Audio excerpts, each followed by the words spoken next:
दो डॉक्टर।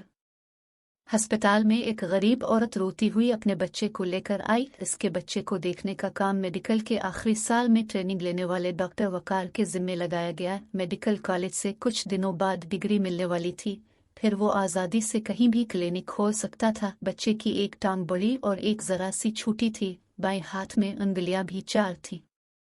उसने बच्चे को देखकर बारा सा मुंह बनाया कि इस अपाहज को जिंदा रखने का क्या फायदा, लेकिन ये इसका इम्तिहान भी था। इसने डिग्री खोने के डर से बच्चे की देखभाल शुरू कर दी। ऑक्सीजन लगाई तो बच्चा सांस लेने लगा। कुछ दिन इलाज के बाद बच्चा बिल्कुल सेहतयाब हो गया। इसकी माँ दुआएं देती हुई रुखसत हो गई। वो हकारत से दोनों को जाता देखता रहा।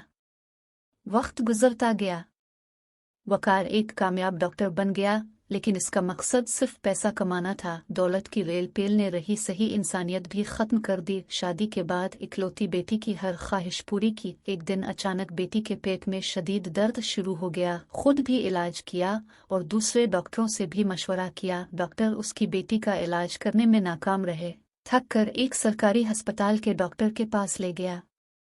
वो इंतहाई माहिर डॉक्टर था, हालांकि इसकी उम्र ज्यादा नहीं थी। इसने फौरन बच्ची का मर्ज पकड़ लिया और कुछ रोज के इलाज से इसकी बेटी मुकम्मल सेहतयाब हो गई। आज डॉक्टर वकार इस डॉक्टर का शुक्रिया अदा करने सरकारी अस्पताल आए थे, जो इसके मोहसिन थे। इत्तेफाक से डॉक्टर साहिब अपने कमरे से बाहर निकले तो डॉक्टर वकार हैरान रह गए। उन्होंने पहली बार डॉक्टर साहिब को चलते देखा था। उन्होंने गौर किया तो शर्म से उनका सर झुक गया। सरकारी डॉक्टर लंगड़ा कर चल रहे थे, क्योंकि उनकी एक टांग छोटी थी और बाएं हाथ में 4 उंगलियां थी।